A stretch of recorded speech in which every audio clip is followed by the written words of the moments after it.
So this Holden red motor 202 6-cylinder inline 6 Holden engine is coming to a close almost. So here's where I'm at so far. So I've got the engine running after assembling it and reconditioning it and getting it all nice and new again. So I just thought I'd have a quick walk around. Now the next stage is I still need to, because I haven't got a fan here for safety reasons, I didn't put the fan on the front of the engine. So I'm going to put a couple of electric thermo fans on the radiator just to give it a bit of extra cooling, because when you run this engine for a few minutes, or probably about 10 minutes, it starts to overheat. It's just got no cooling, there's no fan running through the radiator. So I'm going to put a couple of thermo fans on the radiator, a couple of small ones, and I'm also going to put a Davies Craig electric pump to keep the water circulating. It's got a water pump on the engine as normal, but I'm also going to put the Davies Craig water pump on the engine so I can run it a bit of auxiliary cooling, and also run the pump after a shutdown, because I find that it actually overheats after you shut it down. It starts to spike. So if I keep the pump running and the fans running after shutdown, that'll be good. I'm also going to put a thermo switch in here too that can kick the whole thing off and have an override switch. But that's probably the last thing I'll do before I pull it all apart and then paint this frame black. So today, a couple of Kingswood badges here and a Holden badge there, just for a bit of fun. I think it looks pretty good. That'll look good once the frame's all painted black. I've got to get the tacho working. For some reason I can't get the tacho working off this type of distributor. I'll figure that out. Other than that, yeah, it's going well. So yeah, just about ready to pull it apart, paint it black, and then it's done. Of course, we built this engine primarily for testing our TBIs. In fact, that's why we built it, but it became a bit of a project in itself. Thought I'd make it look nice. Put the muffler on recently, which is good. Yeah, so we're testing these TBIs. This is actually a Mark 1 TBI, and it'll pretty much stay on here. This won't get sold to a customer. This will stay on here, and while there's no TBIs testing, obviously when we want to test the TBI, we can quickly whip it off and change the TBI out. And I've made a series of flanges for the TBIs for all the various models, and we can test them on this engine. Anyway, I'll give the engine a quick whirl and see how we go. So first thing I do is I open the throttle to expose the spray bar. I'm not sure if you can see there, might be able to get some light there. I'll try and zoom in. That's not a bad focus there. You might be able to just see those. Yeah, there they are, beautiful, you can see them. So those holes along the length of the spray bar there. See as I rotate this through 90 degrees, see those holes? Well, that's how the TBI works. Those holes are actually tiny 10 thou jets. There's about 50 of them. And when you're at 90 degrees, you see that's at, let's say that's at 12 o'clock or 0 degrees. And as you rotate the spray bar around, with that lever there, you see, and as you rotate that spray bar around, you see it's rotating, it changes the aerodynamic principles and efficiency across that spray bar. So when the holes are at 90 degrees, which they're at now, you're at full reach, and as you rotate round, you get leaner and leaner and leaner till you're at full lean, which is 0 degrees or 6 o'clock, as opposed to 3 o'clock or 9 o'clock. So that's how the mixture works. And of course, just keep my hands steady while I operate the throttle. You'll see the throttle exposes the holes on the spray bar. So as you're opening the throttle, it exposes more and more of the holes as we get to full throttle. Here we're almost full throttle, and there you go. And you can see the holes are arranged in a pattern. If I can just get a bit better focus. Try and focus on that if you bear with me. You can see the holes are arranged in a pattern where the idle, or the low speed end, there's only one hole, then 2, 3, 4 on a single row, and they get closer together. And then as you get to the double row, you see there's 2 rows of holes, and then 3 rows of holes, and then right at the top there's actually 4 rows of holes. That's a good shot there, you can see it. And so that sort of acts as a needle. So as the throttle opens, you can see the throttle's about 1/2 inch thick. And it's got a seal on the leading edge there, so it's sealing the fuel off. And so that's how that works. And you control the mixture from the cockpit with the mixture control here. So it's a slide throttle, you see here. Oops. There we go. Slide throttle there.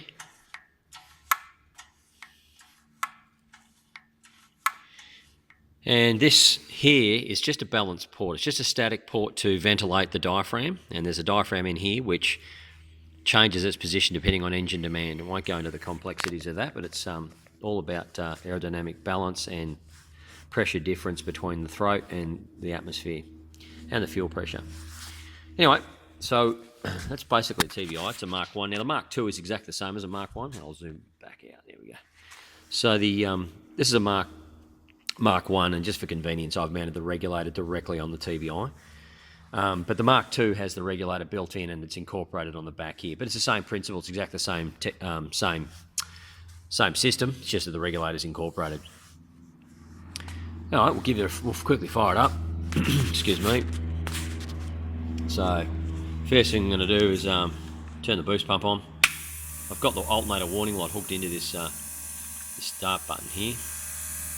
Hear the fuel pump going. The fuel pump's actually mounted inside the fuel tank there. And then what you do is we go full throttle, so we expose all the holes on the spray bar. So there's the holes on the spray bar, but I'll turn them at 90 degrees so I don't spray myself in the face, and you'll see we press the primer button here and you'll see fuel spurt out. There it goes. That's prime and purged as well.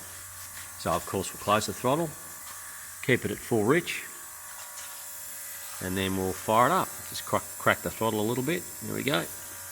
See what happens.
Okay, welcome back.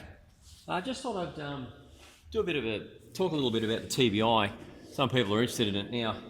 As I said previously, this is a Mark 1 TBI, and the only difference between the Mark 1 and the Mark 2 TBIs is on the Mark 1 TBI, the metering regulator is separate. On the Mark 2 unit, the TBI is now integral at the end, much like the Ellison system, which we were heavily influenced by when we designed this back about 15 years or so ago. So this is an early Mark 1 unit which we've reconditioned for use on this engine. And as I said previously, this engine will be used for testing all TBI. But for the moment, we've just got an old TBI here that's just been second-hand discarded, and I've just put it together and reconditioned it to use on this engine. And this will stay on the engine when we're not running it, so I can at least play with the engine. But the way I've got this set up is I've actually attached the regulator, metering regulator, directly on the end of the fuel fitting, and that's very convenient for what I'm about to show you. Now, I would not normally recommend mounting it like that because probably it's putting a little bit too much load on the fitting, but in this instance it's okay. But it's very convenient for demonstrating what I'm about to do. I'm going to take the regulator top off and I'm going to sort of show you how it all works. So the way it works is, I think I did explain earlier, but you've got a throttle, you've got the way the throttle opens here, and the rotation of that spray bar changes the mixture. So there are 50 tiny holes, as you previously saw, that rotate the spray bar.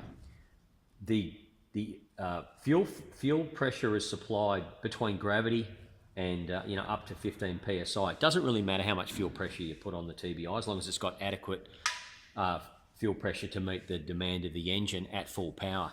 So generally 3 to 5, 6, 7 psi is normally enough for most engines, depending on the requirement. And so fuel pressure is supplied here. Now, fuel pressure, some people think that if they supply more fuel pressure, they'll get more fuel flow, or it'll run richer. Well, it won't, because this metering regulator is actually dynamic metering.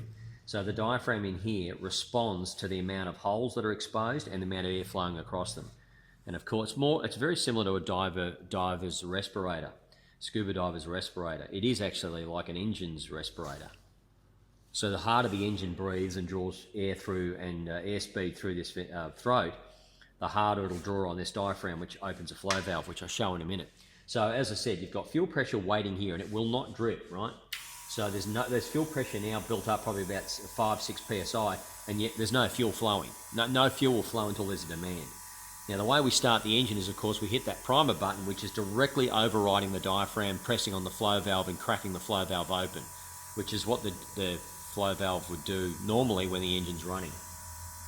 But of course, when the engine's not running, there's no air flow, so you need to kick things off sometimes with a quick prime. And as I'll demonstrate here, it'll squirt a bit of fuel up. You see there, right? So when I push the primer, it squirts fuel everywhere. So what happens is the more negative pressure is created at the spray bar, and that negative pressure is created and is adjusted by, one, the amount of holes that are exposed to the air going through, the amount of air going through, which is the engine demand, and the angle of attack of those holes, full rich, full lean. So when the holes are at 90 degrees to the airflow, you've got maximum negative pressure, you'll get maximum signal at the diaphragm, which will then act on the flow valve, which will then trickle fuel or inject fuel into the unit. And the more engine demand, the more holes exposed and the deeper the angle of attack, the more negative pressure, which means the more diaphragm depression, which means the more fuel flow. Now you can add, what's really nice about this system is you can alter the fuel flow, whether you're doing aerobatics or turning boost pumps on and off, and the TBI will alter instantly. You will not even detect an engine change in mixture or tone or performance or anything. It's quite remarkable. The TBI will maintain the fuel flow regardless of what's happening at the upstream here, downstream, upstream.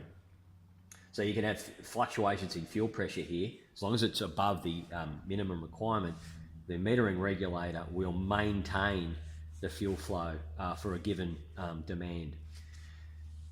So what we'll do is I'll take the top of this regulator off and we'll take a look inside.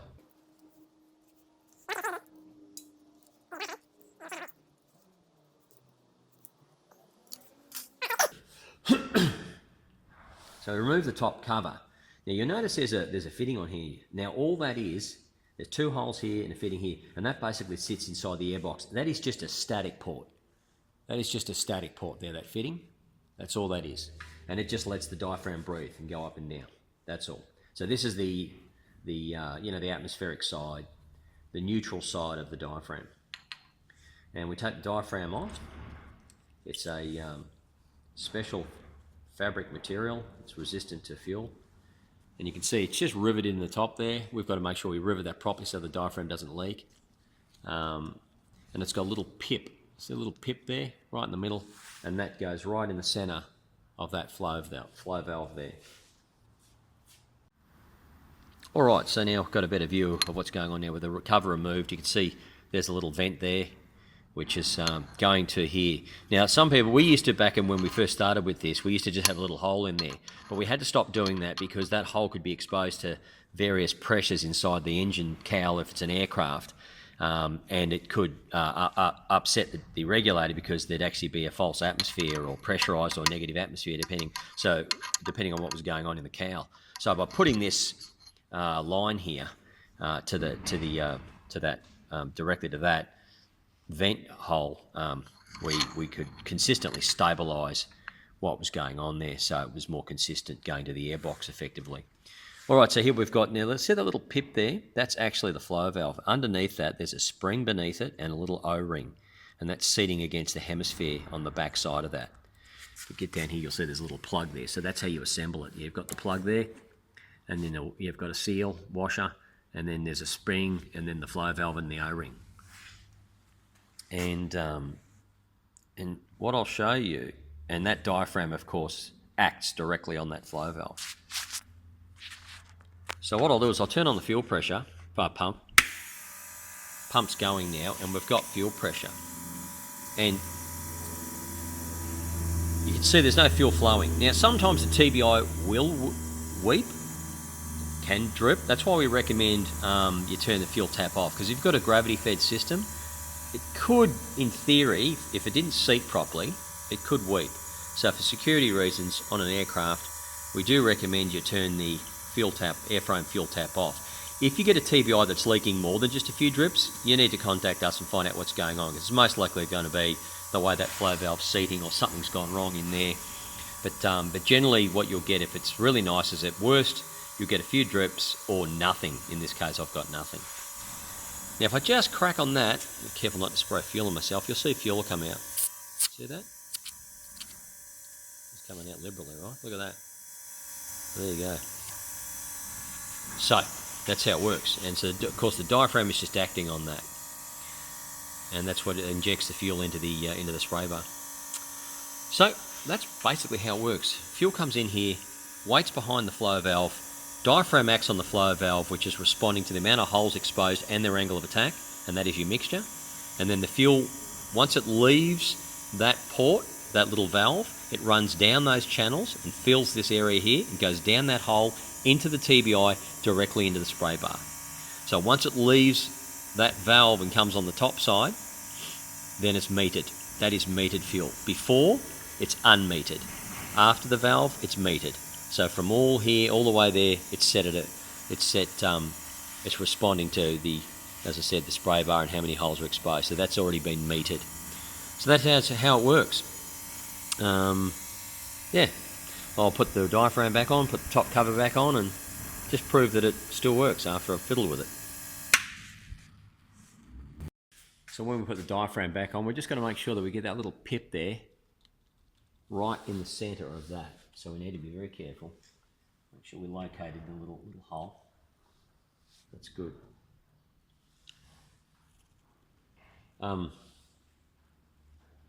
Some people take the flow valve out the bottom when they're servicing. Excuse me. And when they put the flow valve back in, they miss the pip. They don't understand how it assembles. So you can remove it from the bottom, but you need to be very careful, because it's quite difficult to locate that pip in the flow valve when you're working from underneath. So it's never a bad idea to take the top off and just absolutely guarantee that you've got it in the center of the flow valve. Because if you don't, it can be just to the side of it and it won't work properly. So then we put the top cover back on. We need to be careful not to, damage the diaphragm, make sure the holes line up. So you've got to be sort of a bit patient with it. Line everything up. Just be gentle, make sure you're not punching through the, elongating the holes in the diaphragm. So I like to sort of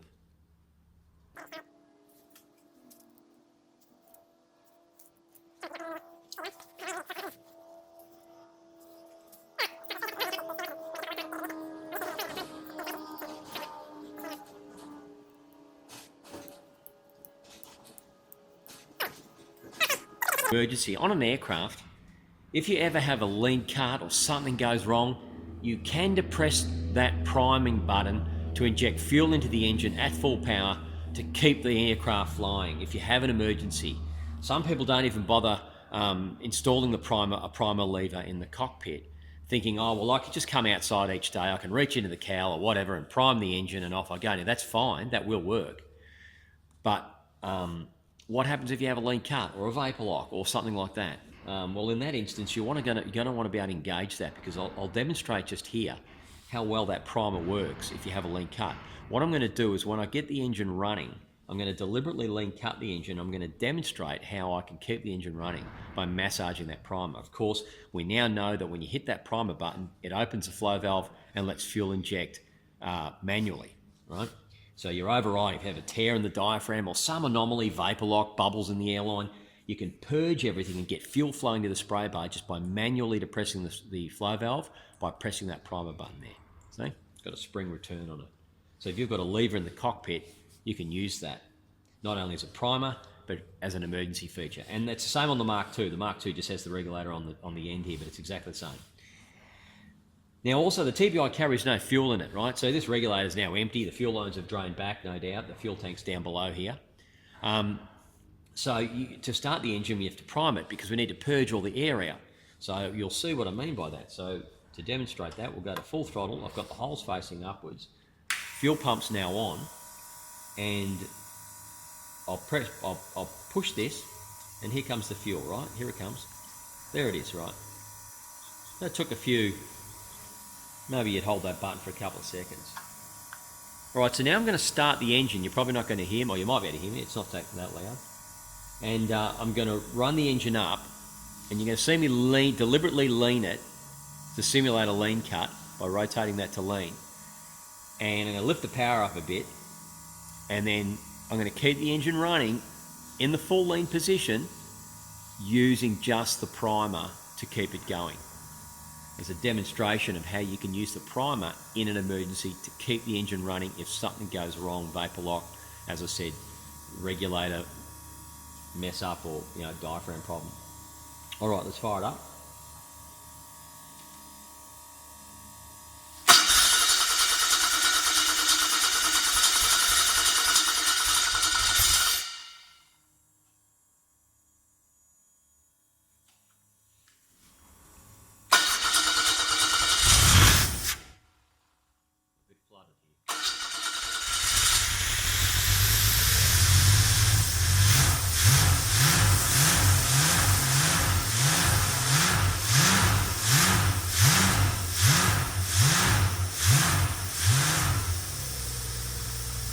So now I'm going to bring up the throttle, and then I'm going to lean cut it. I'm going to keep it running on the primer.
Well, there you go.